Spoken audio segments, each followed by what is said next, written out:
So I tried to record this video like 5 times already, and I keep messing it up. And I'm hoping that I can get this done and upload it by 3 so that y'all will have it. Okay, so I got a comment on one of my videos last week, and the young man was asking me about top-down analysis, bias, and he was wondering about, I believe it was like entries and liquidity and things of that nature. And so I was like, okay, let me just make a video for you. So this video in part is going to be for you, and then I hope to kind of answer some questions or the questions that you had asked in the comment section when we were conversing. I also want to try, I may not be successful at this, but I want to try to explain to you guys the strategies that I trade. So without further ado, let's get into the video. Okay, so before I get into that, let me just run y'all through the stuff that I had been going through today. First of all, I've been up since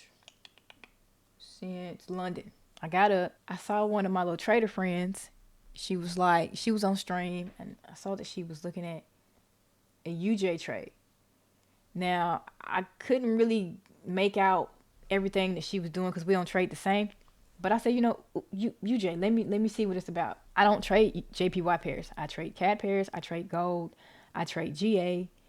And sometimes I might trade like a USD pair. I never, ever, ever, ever, ever trade a JPY pair or a CHF pair, because them bad boys right there, you them on a wild ride, taking you on a journey over the river and through the woods.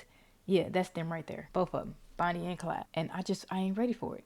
I done tried it once or twice, and I just don't think we fit. We just not a good match right now, okay? All right, let's just leave it at that. I saw her doing that, and I said, you know what, let me go look.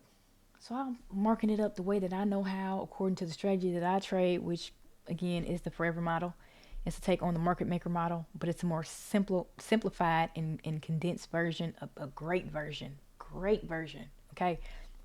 Less steps, less talking, way less talking. And marking it up, and I'm thinking, I'm like, okay, I know what it's about to do. Then it started to do it, and then it just retraced. I said, what the heck? But then I realized later on in the day that I needed to correlate it and look at its correlated asset, which was CAD JPY. And when I figured out that its asset was the true asset that I should have been trading, I would have saw this. And because I didn't get in time, and it's not my session, actually I could get in right now before this trade is over, but this pair don't pay enough, so I ain't gonna do it. If you see this in time, you might not, but this gonna shoot up. This been going since I've been in UJ. I didn't took the thing away, but UJ scoring me so bad, and it's my own fault, because I should have just correlated it, put it together. And I want to make a video about it, but like the correlated assets, but I don't know if y'all gonna understand it, and I don't know how to explain it to y'all that in a way that y'all are gonna be like, okay, we get it. I might have to test it out on somebody first, but it's just basically finding, every pair, just about every pair has a match, okay? It's like a pair of socks, okay? Just about every pair has a match. And on the side here, on the right here, are every correlated pair that I know of, and it's match. And I learned it from the guy who taught me the strategy, which is Sniper.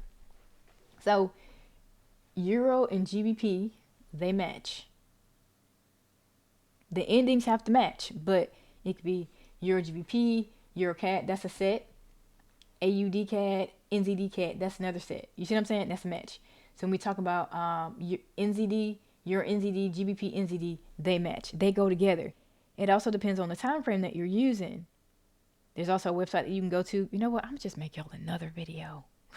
It's not hard, but it will work out better for you if you can put your matches together and see the weaker pair and the stronger pair depending on the direction and the bias of the direction in which you're going in or which you're hoping to go in.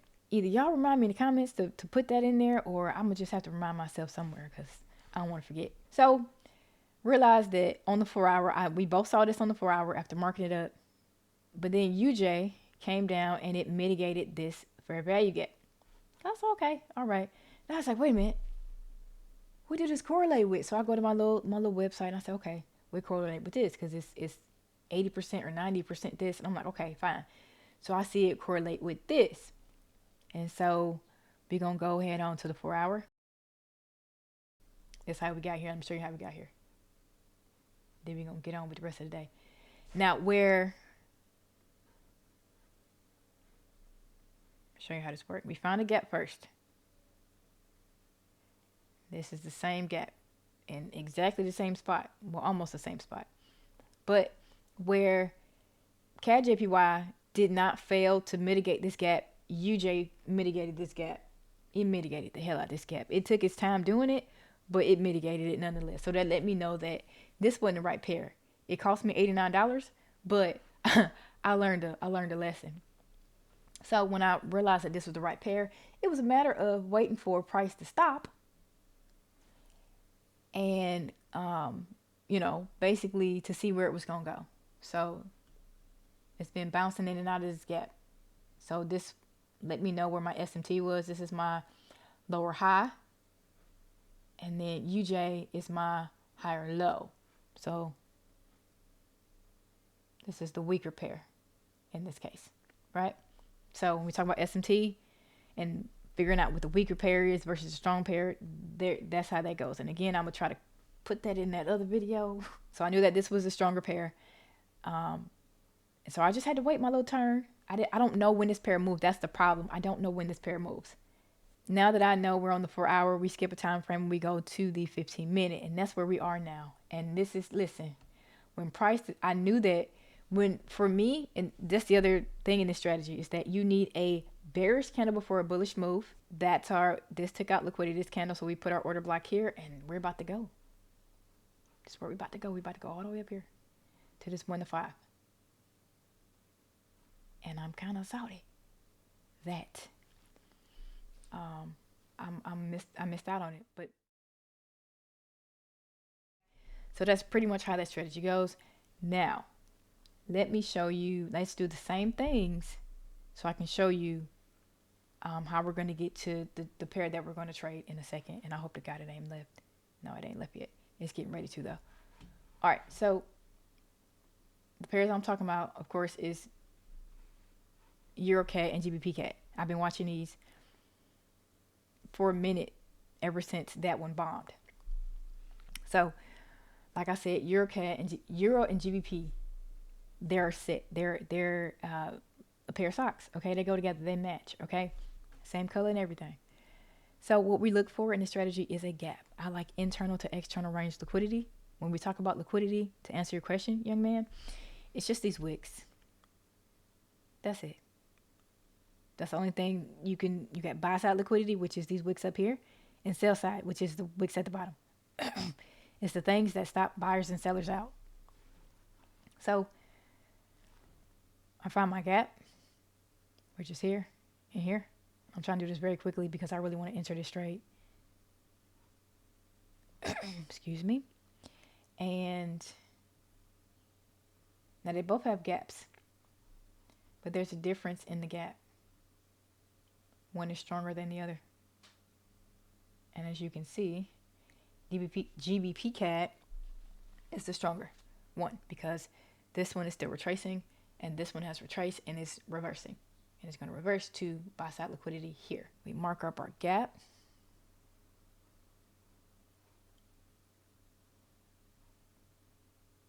We found it on the weekly, so we mark up our gap to let us know where we found it at. I come down to the 4 hour, which is my aligned time frame. Ooh, yeesh. That's high. Okay. And I'm looking and I'm looking and I'm looking, right? So we're looking right here. We're not looking way back here. We're looking where price currently is in this little circle right here, right here. Keep your eyes on it. Stay focused on it. Now, in order for me to enter a trade for a bullish move, I need a bearish candle. Now, both of these have a bearish candle. But for me, I'm going to go with the pair that has the most movement. So what we do is it's taken out. I always try and mark the liquidity. These type of trades are like perfect for me. I love it because I don't have to sit here and try to figure out what swept what because it's clearly right here. This one candle took out all of this liquidity over here. All of this over here. This one candle, right? And this one candle over here swept this liquidity right here.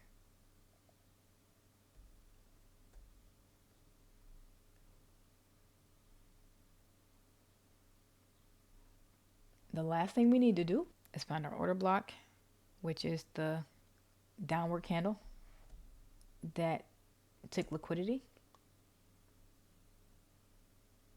And I put that as my change in state delivery. I'll set an alert. I'll right click, add an alert to this trend line. And I'll add one here.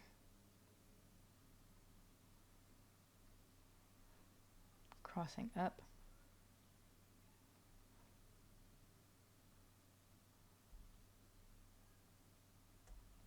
And as soon as it closes, it's going to come back to tag us in just like that one for CAD JPY did. And it's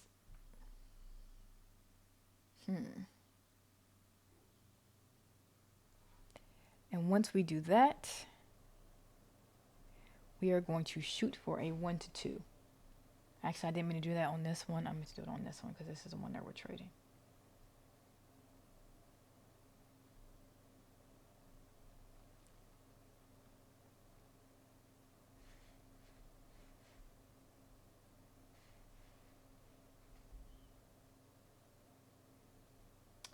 We shoot for a 1 to 2, but this whole thing is a 1 to 2. I've already calculated it. And then here we do the same thing. I have there are more pips involved when it comes to euro, even though it pays a lot, but it's not moving. And I don't like that it's not moving.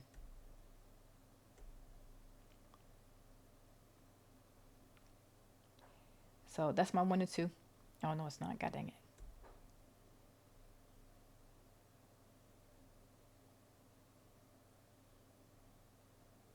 Okay.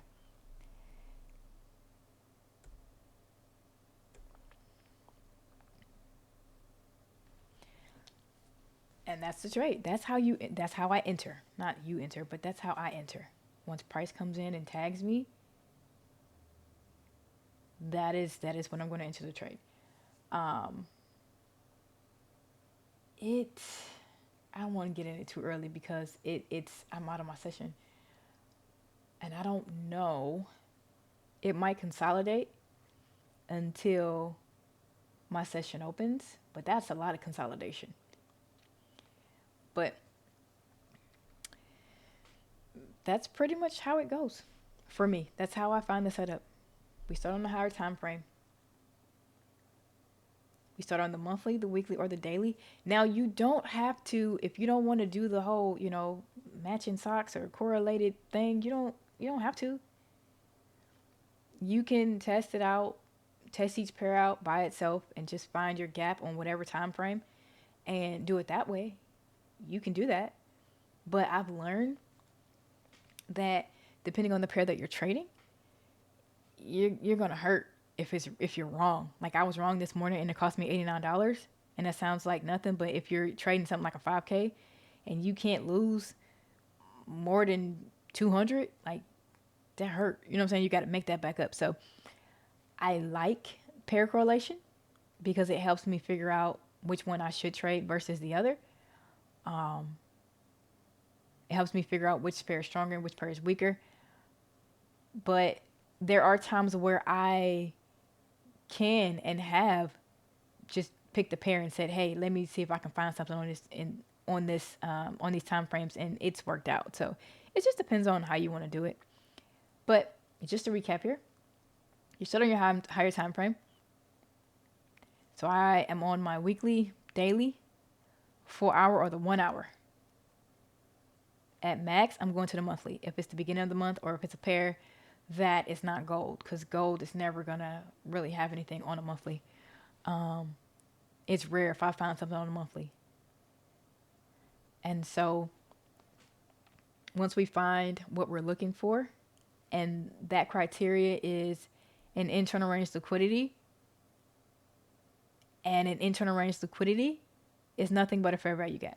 And a fair value gap is nothing but 3 candles with a space in the middle. Let me show you what it looks like. So let's just go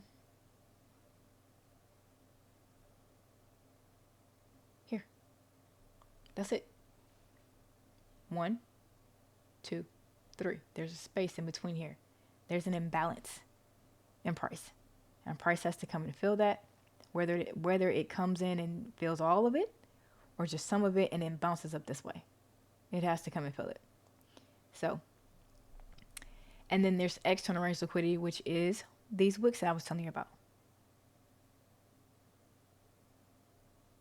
Whereas other people will say, you know, this is where the market comes and stops out buyers and sellers. Where's my voice going? Oh my God. And so you got, like I said, buy side and then you got sell side. I use three indicators. For the most part, I like to trade naked. I don't do all this extra markings on my chart. I don't do EMAs. I don't do all that extra stuff. But I use a fractal indicator. I use a liquidity indicator. And I use a watermark, which is this thing you see up here. That is it. Everything else, I use a box and a line. And one of those entry tool things that you see there. Worst case scenario. Oh, that's about to go. I'm mad. Oh, man. Worst case scenario, I will use this price range to determine how many pips. Like you see this here. It tells me how many pips I'm going to gain once this hits from here to there. That's 59 pips. Then I go over to my little pip calculator thing, a jigger bobber, and I see if it's worth it or not. If it's not worth it, I don't trade it. That's why I don't trade JPY pairs, because it ain't worth it. I don't have enough margin or leverage to trade that. It's not worth it, especially on Forex with the drawdown. It's not. So that is how I look for setups. That is how I'm getting ready to enter this trade. As soon as it crosses this bar and it closes, that's it. I'm in there. There's no news until tomorrow.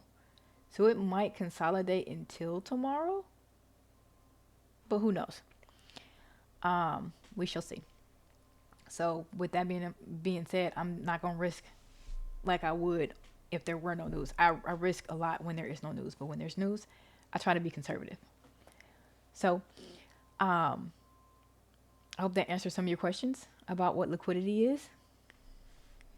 And I know you say you enter on the higher time frame, like the 1 hour. So I use time frame alignment. And all that is that you see these time frames up here, the monthly, the weekly, the daily, the 4 hour, and the 1 hour, and the 15 minute, the 5 minute, and the 1 minute. Those are the only time frames I use, right? Because they align. It's 2 sets. I say this all the time. The monthly to the daily to the 1 hour, the 1 hour to the 5 minute. That's a set. Then you got the weekly to the 4 hour, the 4 hour to the 15 minute, and then the 15 minute to the 1 minute. That's another set. So in your case, let me see if I can find a trade for you? Let me see. GBP CAD, Euro AUD. It's weekly. Let's see what's on the hour. All right, so let's see. And then I'm gonna get out of here for real, because it's probably been a couple of minutes. Because I need I need this to come down here, so I can enter this trade. So we're on the 1 hour, right? Price has not mitigated this gap yet, as you can see. Now, in theory, this is the way that this should go. You found us on the 1 hour. Put our 1 hour thingy here. Okay. Now we have our SMT here. Actually, we can go all the way down here. We can go here like this. Now we come down to the 15 minute. So you're entering on the 15 minute. You're entering on the 5 minute. And what'll happen is, got blasted. Where'd it go?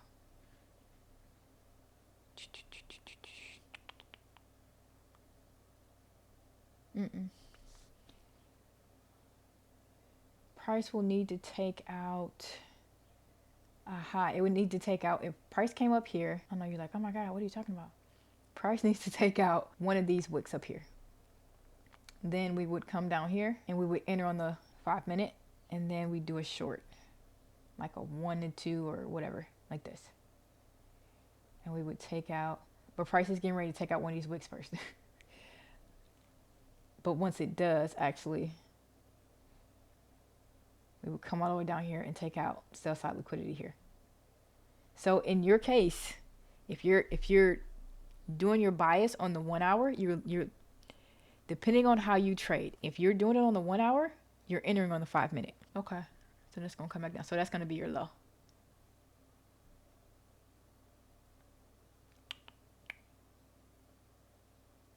Okay. So yeah, I'm getting distracted, but I hope that you get it. If you don't, reach out to me, let me know. I'm getting ready to set up a free Discord community. I'm trying to get all the channels and stuff together. I might just have like a bare bones like setup until I can get it together like I want to get it together, just so that y'all can just get in there and ask questions or whatever, just in case I'm not on YouTube like that. So on the hour, we have not mitigated this gap. We have not closed above this gap. Once we close above this gap, it is invalid. But I don't see, me personally, I do not see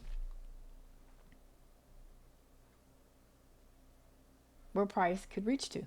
I don't see it. So I'm gonna go back to the 5 minute. And we're gonna see how price reacts. It should just close below this candle right here.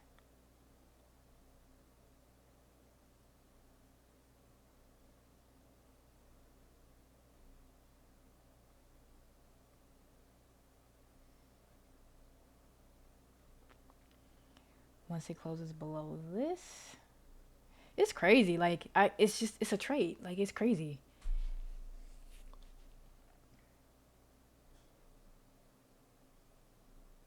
Let me go back up here because I did move this and I didn't mean to.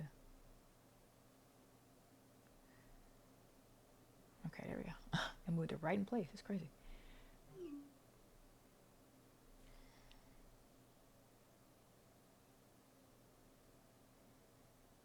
And it's going.